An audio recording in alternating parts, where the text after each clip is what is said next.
एक व्रत शिवरात्रि का प्रदोष पर्यंत की अर्थात प्रदोष की पीठ से जुड़ी हुई। अब अगर आप कोई ब्राह्मण से, अगर कोई विद्वज्जन से, कोई पंडित जी से आप पूछेंगे प्रदोष कितनी बजे लग रहा है, वो बताएंगे। फिर प्रदोष लगने के बाद प्रदोष कब समाप्त हो रहा है, तो जिस दिन 26 तारीख हो रही है उसमें लगाया।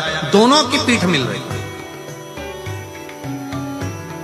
आपने कितनी भी एकादशी के व्रत करे हो, कितनी भी द्वादशी के व्रत करे हो, कितनी भी चतुर्थी व्रत करे हो, कितनी भी तीज व्रत करे हो, कितनी भी अष्टमी का व्रत करा हो, कितनी भी नवरात्रि के व्रत करा हो, कितनी भी तीज का व्रत करा हो, चाहे दुनिया के कितने भी व्रत आपने करे हो, अगर आपने एक महाशिवरात्रि का व्रत नहीं करा तो कोई व्रत का पुण्य फल आपके खाते के अंतर्गत आ नहीं पाता। एक व्रत शिवरात्रि का प्रदोष पर्यंत की अर्थात प्रदोष की पीठ से जुड़ी हुई। अब अगर आप कोई ब्राह्मण से, अगर कोई विद्वज्जन से, कोई पंडित जी से आप पूछेंगे प्रदोष कितनी बजे लग रहा है, वो बताएंगे। फिर प्रदोष लगने के बाद प्रदोष कब समाप्त हो रहा है, तो जिस दिन 26 तारीख हो रही है उसमें लगाया। दोनों की पीठ मिल रही।